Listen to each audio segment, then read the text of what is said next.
একই ধরনের ডিম কারি খেতে খেতে যদি একঘেয়ে লাগে তাহলে আজকের রেসিপিটা আপনার জন্য। অল্প কিছু উপকরণে বানাবো একদম দারুণ স্বাদের ডিম কারি। যে কেউ এই ডিম কারিটি পছন্দ করবে, ছোট বড় সবাই। আসসালামু আলাইকুম everyone, welcome to Mehnus mom's kitchen. আজকে একদম অন্যভাবে ডিম কারি তৈরি করে দেখিয়ে দিব। তার জন্য একটি ব্লেন্ডার জারে 6টি মতো আমি কাজু বাদাম নিয়ে নিয়েছি, 3টি মতো আমি রসুনের কোয়া নিয়ে নিয়েছি, একটু বড় সাইজের কোয়া ছিল, 2টি মতো আমি কাঁচামরিচ দিয়ে দিয়েছি, সাথে দিয়ে দিব একটি মিডিয়াম সাইজের টমেটোকে আমি কুচি করে বা 4 টুকরা থেকে 6 টুকরা করে দিয়ে দিয়েছি। 2 টেবিল স্পুন আমি পেঁয়াজ ভাজা বা পেঁয়াজ বেরেস্তা দিয়ে দিলাম। এবার সবগুলো ভালো করে ব্লেন্ড করে নিয়েছি। যেহেতু টমেটোর থেকে পানি ছাড়বে তাই পানি দেওয়ার কোনো প্রয়োজন নেই, এমনিতে ব্লেন্ড করে একটি পেস্ট তৈরি করে নেবেন। এটাকে আমি এক পাশে রেখে দিচ্ছি।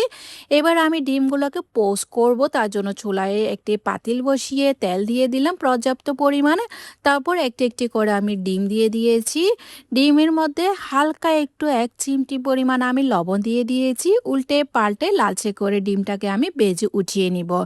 ডিমগুলোকে ভাজতে ভাজতে আপনাদের কাছে আমার একটাই রিকোয়েস্ট, আমার রেসিপি যদি আপনাদের কাছে ভালো লেগে থাকে তাহলে ফ্রেন্ডস অ্যান্ড ফ্যামিলির সাথে অবশ্যই শেয়ার করবেন, লাইক কমেন্ট সাবস্ক্রাইব করতে একদমই ভুলবেন না। আর আমার ফেসবুক পেজটাকে ফলো করে দিয়ে যাবেন। এভাবে করে আমি টোটাল 6টি ডিম ভেজে নিয়েছি। ভেজে আমি এক পাশে রেখে দিয়েছি। চুলায় একটি ফ্রাই প্যান বসিয়ে 1/4 কাপের মতো তেল দিয়ে দিলাম। তেলের মধ্যে 1/4 টিস্পুন আস্ত জিরা দিয়ে দিয়েছি, 2টি মতো আমি এলাচ দিয়ে দিলাম, সেই সাথে দিয়ে দিয়েছি একটি তেজপাতাকে কাঁচি দিয়ে আমি ফেড়ে দিয়ে দিয়েছি। এবার সবগুলো মশলাগুলোকে তেলের মধ্যে হালকা একটু ফুরো নিয়ে আসতে হবে। যতক্ষণ না পর্যন্ত হালকা একটু ক্র্যাকেল হচ্ছে না জিরা, ততক্ষণ পর্যন্ত তেলের মধ্যে হালকা একটু ভেজে নেওয়ার পর একটি মিডিয়াম সাইজের পেঁয়াজকে আমি কুচি করে বা চপ করে দিয়ে দিয়েছি। পেঁয়াজটাকে হালকা একটু নরম করে নিতে হবে। হালকা একটু ভাজা ভাজা হয়ে আসলে পেঁয়াজের মধ্যে আমি সেই তৈরি করে রাখা পেস্টটা দিয়ে দিব।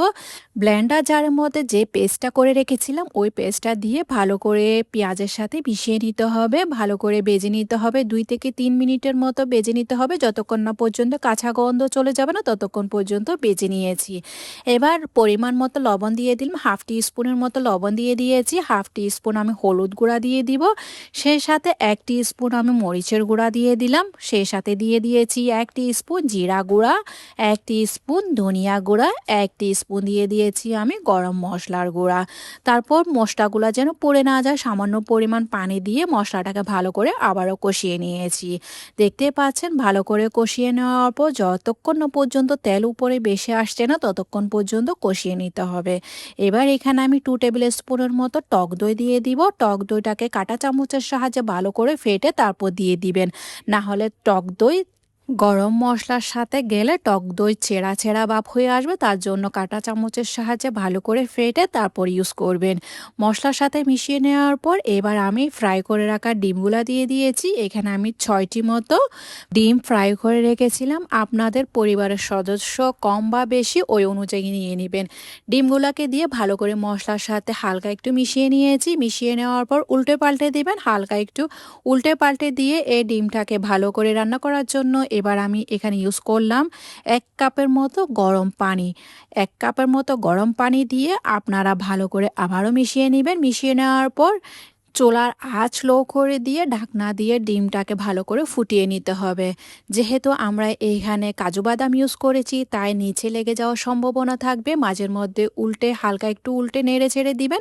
এরই মধ্যে গ্রেভিটা শুকিয়ে এসেছে। আপনারা যদি গ্রেভির পরিমাণটা আরও বেশি রাখতে চান তাহলে সামান্য পরিমাণ পানি দিবেন। আমি গ্রেভিটা এমনই রাখবো। আমার রান্নাটা একদম কমপ্লিট। 2 টেবিল স্পুনের মতো আমি ফ্রেশ ধনেপাতা কুচি দিয়ে চুলাটা বন্ধ করে দিয়েছি।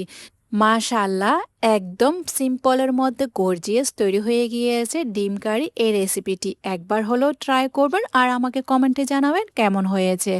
উপরে দিয়ে কিছুটা আমি ধনেপাতা দিয়ে গার্নিশিং করে নিয়েছি। গরম গরম ভাতের সাথে অবশ্যই পরিবেশন করে খাবেন আপনারা।